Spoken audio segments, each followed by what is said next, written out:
네, 이 새벽에 나오신 여러분들 환영하고 축복합니다. 오늘도 주님께서 주시는 참 자유와 회복의 기쁨이 우리 모두에게 넘치기를 바랍니다. 우리가 요즘 일본의 경제 보복에 대해서 많은 사람들이 그 길을 해야 된다, 또 반일을 해야 된다, 이래 여러 가지로 흥분하고 또 분노하는 것은 우리가 일본에게 36년 동안 종되었던 시절이 있었기 때문이죠.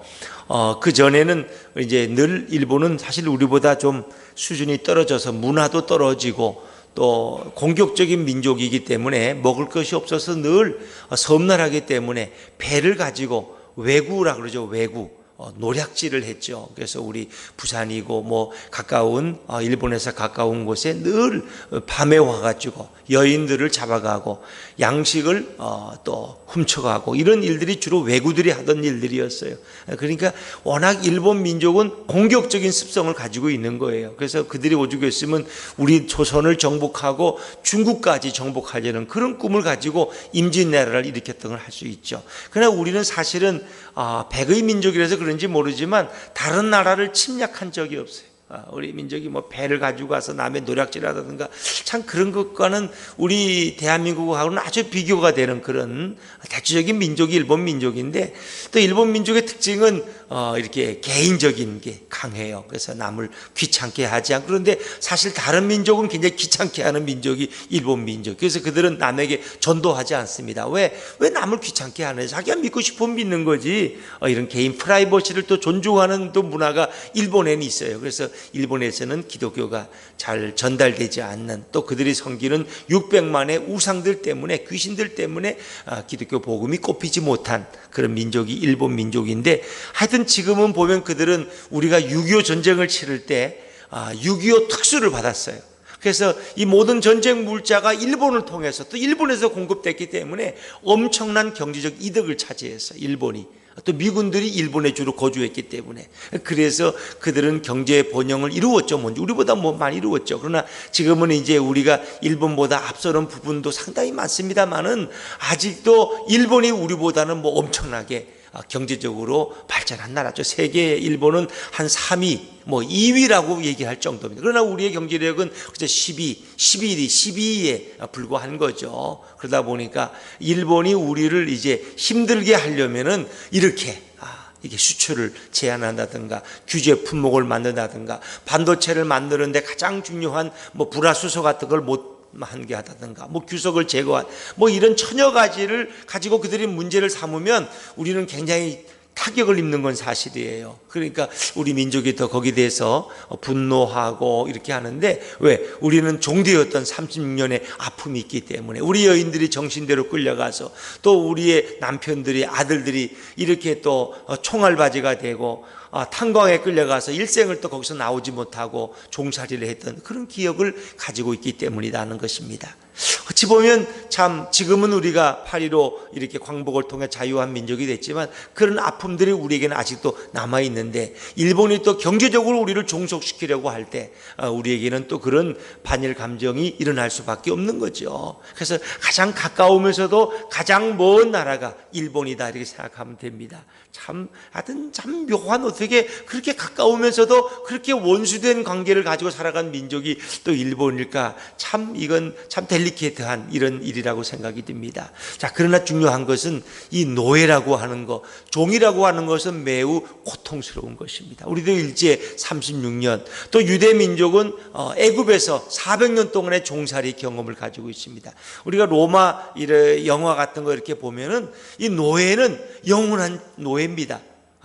종으로 팔려가면 그런 영원한 종입니다. 종이 되는 경우는 전쟁에 패배하면 노예로 팔려가는 거예요. 또 요셉처럼 형들이 그를 팔아버리면 그 보디발의 집에 노예가 되는 거예요. 그럼 거기서 나올 방법이 없어요. 물론 노예에서 똑똑하고 인정을 받으면 노예에서도 조금 좀 우두머리가 되고 총무는 될 수 있지만 여전히 주인의 재산에 불과한 것이다. 그래서 예전에 노예는 일 시키다가 병들면 갖다 버리는 거예요. 죽으면 갖다 파묻으면 끝나는 거예요. 노예에겐 인권도 없고 노예에게는 뭐 기본적인 인격도 없고 그는 그저 주인이 키우는 돼지나 소나 개나 그런 것과 동일한 것이 바로 노예, 종이라는 거죠. 고대 사회에는 이런 노예 제도가 실제로 존재했었고 많은 사람이 노예로 태어나면 또 평생을 노예로 살아가는 거예요. 로마에서도 보면 종의 자식은 또 종이에요. 그 주인에게 부를 남겨주는 거예요. 왜? 종들이 많으면 갖다 또 팔면 되니까, 또 병들면 좋은 종을 또 돈 주고 사오면 되니까. 그래서 우리가 미국에서도 이런 노예 해방을 아브라함 링컨이 이루기 전에 그들이 추수밭에서 이렇게 노예로 정말 고통당하던 그런 흑인들, 아프리카 인디언들의 그런 고통을 우리는 생각해 볼 수 있어요. 노예라는 건 참으로 비참한 거예요. 그에게는 행복도 없고 기쁨도 없고 자유도 없고 그의 소유도 없어요. 이게 노예라는 거죠. 노예. 노예는 이런 거예요. 고대 사회에도 그러했고, 그러나 우리 하나님께서는 이제 새로운 노예에 대한 규례를 말씀하시는 거예요. 그건 뭐냐? 우리가 한마디로 말하면 이 히브리인들이 노예가 되는 경우는 되게 두 가지예요. 되게 두 가지. 남에게 돈을 꿨다가 갚지 못할 때 그 집에 노예로 사는 거예요. 노예로 가는 거예요. 또 한 가지는 남에게 손해를 끼쳤어요. 내가 남에게 재산상의 손해를 끼쳤다. 우리 뭐 개가 다른 집에 닭을 물어 죽였다. 그러면 그 손해를 끼치. 그걸 배상을 해야 돼. 예를 들면. 그런데 배상을 돈으로 해야 되는데 그 돈으로 할 능력이 없으면 그만큼을 노예로 사는 것이다. 뭐 이렇게 생각하시면 되죠. 우리가 어떤 잘못했을 때 배상할 능력이 없을 때 내가 노예로 끌려가서 그 집에 가서 노예가 되는 것이다. 자, 그런데 이제 히브리법에는, 유대법에는 그것이 영원한 노예는 아니에요. 말은 노예지만 그래도 품삯꾼으로 생각하시면 돼요. 품꾼 정도로 생각하시면 되죠. 어느 정도의 그래도 인격적 대우를 받았습니다. 그래서 그들은 그 집에서 6년이 지나면은 자유함을 얻을 수 있다는 거죠. 6년을 지나면. 자, 우리 성경을 한번 다시 보죠. 2절 말씀을 한번 보죠. 2절입니다. 시작. 내가 히브리 종을 사면 그는 6해 동안 섬길 것이요 7째 해에는 몸값을 물지 않고 나가 자유인이 될 것이며 아멘. 그랬습니다. 6년 동안은 노예로 일해야 돼요. 근데 7년이 되면은 그런 안식년을 맞이해서 그런 자유, 해방을 얻을 수 있어요. 그러니까 이것이 다른 고대 사회의 노예법과 유대의 노예법이 다른 거예요.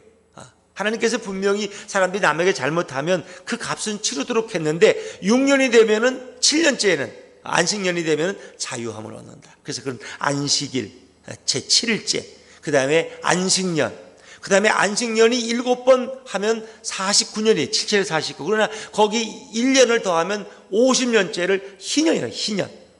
그래서 안식년은 7번 더하면 그 다음에 50년째는 희년이 돼서 모든 노예는 다 자유함을 얻고, 그 다음에 심지어 남에게 토지를 빼앗겼던 사람도 토지를 다 다시 도로 찾는 거예요.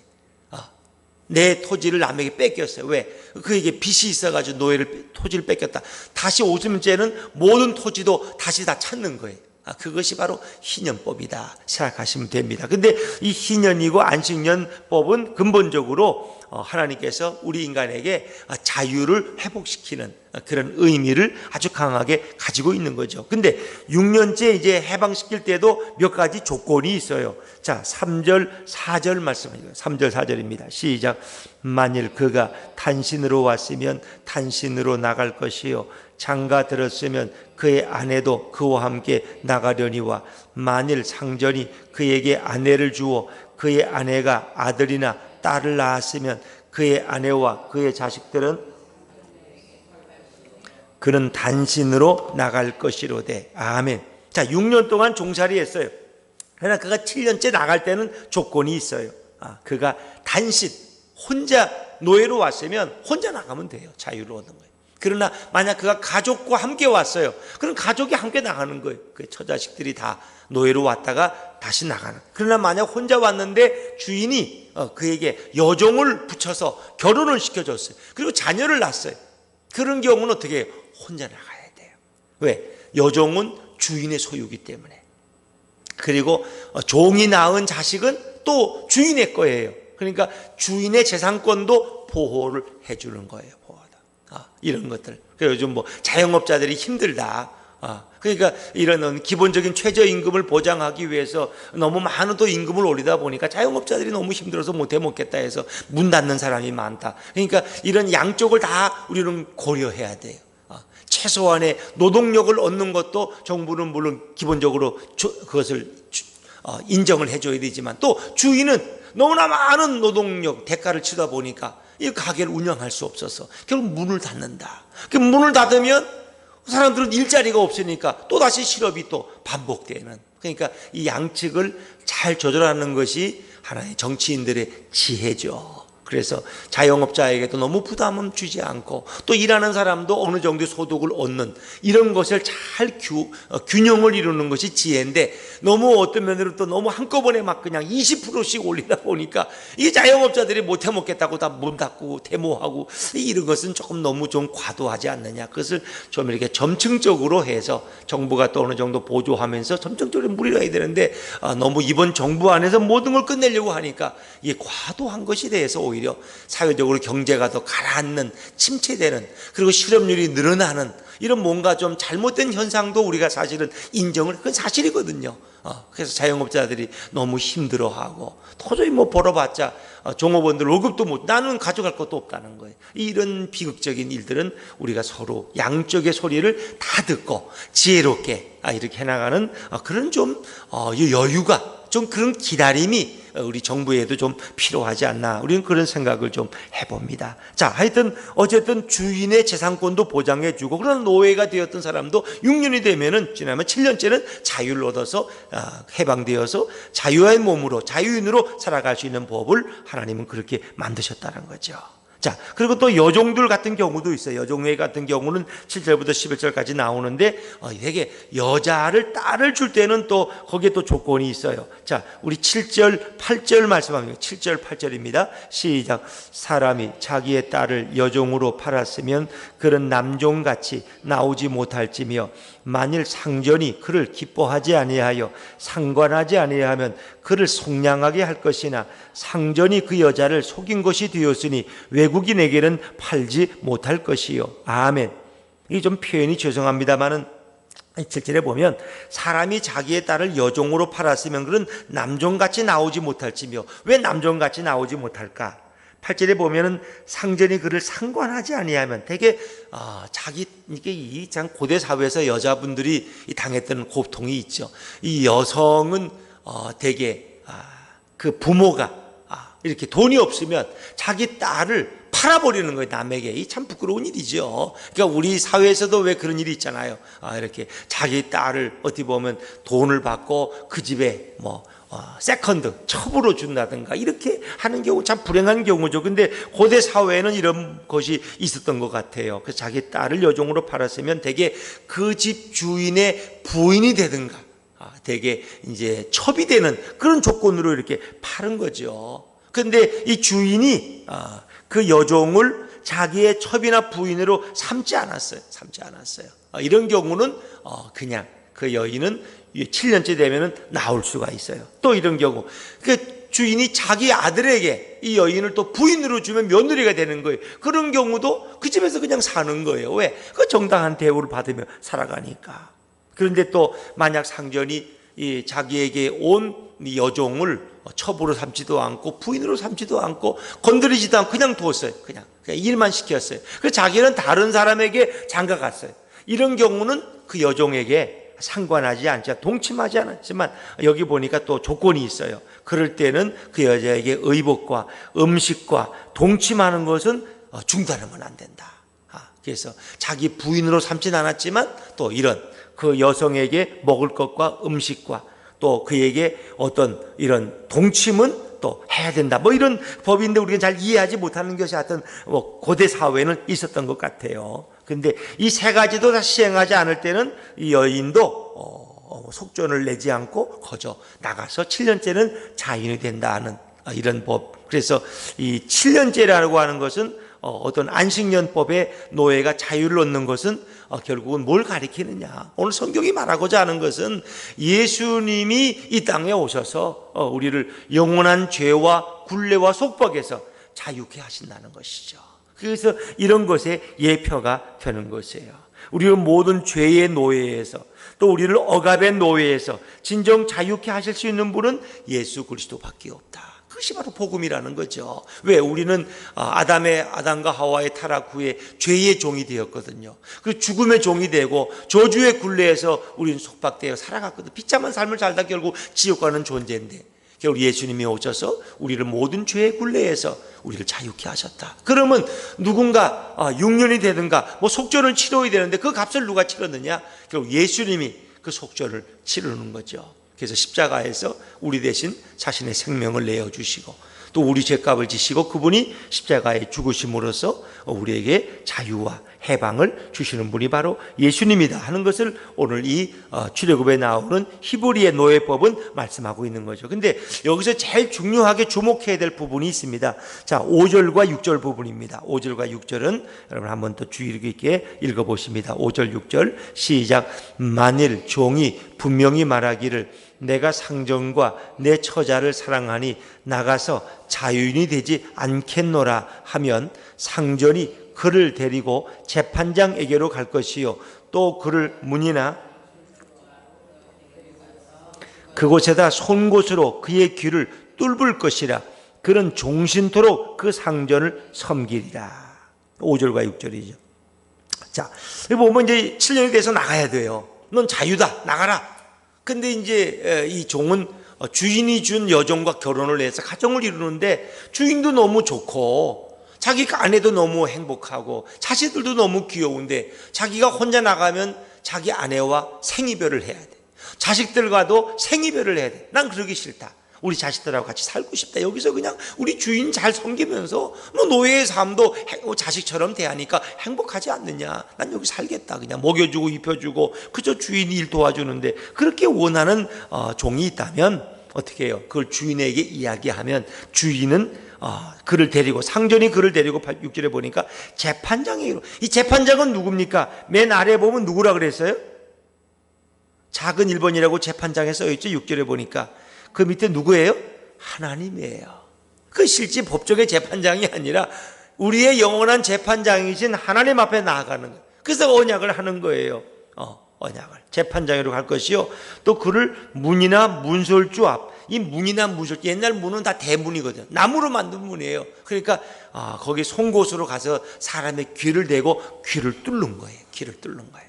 그래서 이 사람은 영원한 나의 종이다 하는 것을 선언하는 거죠. 우리가 이렇게 그 관광지에 가도 그렇고 소를 많이 키우니까 이 집 저 집 소가 키우면 말들도 있고 거기에 귀에 구멍을 뚫어 가지고 거기다 이렇게 편말을 만들어 놨어요. 이거는 누구의 소유다 이런 거죠. 누구의 소유. 또 어떤 경우는 인장을 찍어서 불도장을 찍어서 그것을 어느 집의 소유인 것을 표현하기도 합니다. 근데 구약에서는 그의 귀를 뚫는 거예요. 귀를 뚫는 거예요. 그러면 그런 종신토록 그 상전을 섬기는 거예요. 근데 그런 강제적인 종이 아니라 자원하는 종, 자발적으로 그 집의 종이 되어서 나는 영원히 함께 살겠다는 것입니다.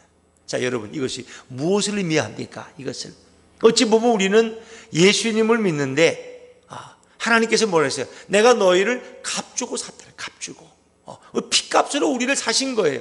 사단과 마귀와 죄에서 우리를 피값을 치르고 사신 거예요. 생명을 치르고 사신 거예요. 그래서 값을 치르고 사셨기 때문에 우리는 누구의 소유예요? 우리는 하나님의 소유고 예수 그리스도의 소유인 줄로 믿습니다. 그러나 이것은 우리를 억압하는 이런 종으로서의 의미가 아니라 자유를 주기 위한 영원히 주님의 은혜 안에 살아가는 은혜의 노예가 되는 거예요. 은혜의 노예.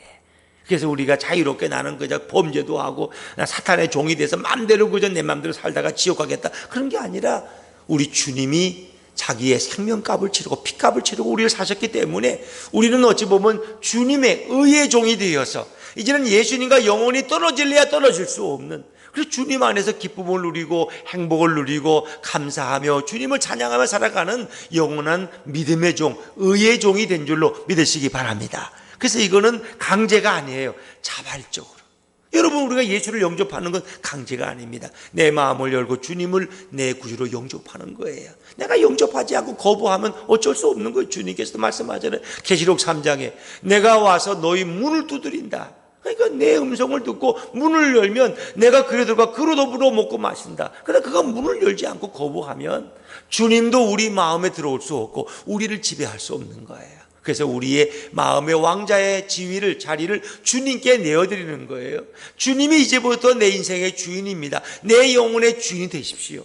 이렇게 할 때 주님은 영원히 우리 안에 임재하시며 강림하시고 우리와 동행하신다. 우리 삶을 인도하시고 우리를 위험에서 보호하시고 우리를 축복하시는 거죠. 그래서 오늘 5절과 6절은 우리가 이제 예수 그리스도의 영원한 의의 종이 되어서 주님과 함께 살아가는, 뗄래야 뗄 수 없는, 그래서 우리의 귀에 마치 구멍을 뚫, 이 귀라는 것은 하나의 예속된 기관인데 이 귀가 뚫렸다는 것은 진정한 의미의 자유인이 되어서 이제는 주님과 함께 살아가는 거죠.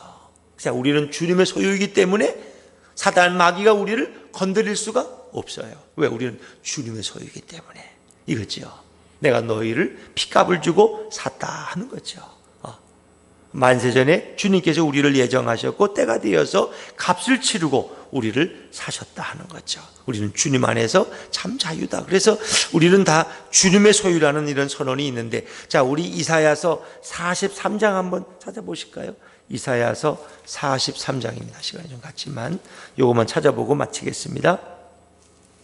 자, 이사야 43장 1절 이사야 43장 1019쪽입니다. 1019쪽 이사야 43장 1절 한번 같이 읽어볼까요? 시작. 야곱아, 너를 창조하신 여호와께서 지금 말씀하시느니라.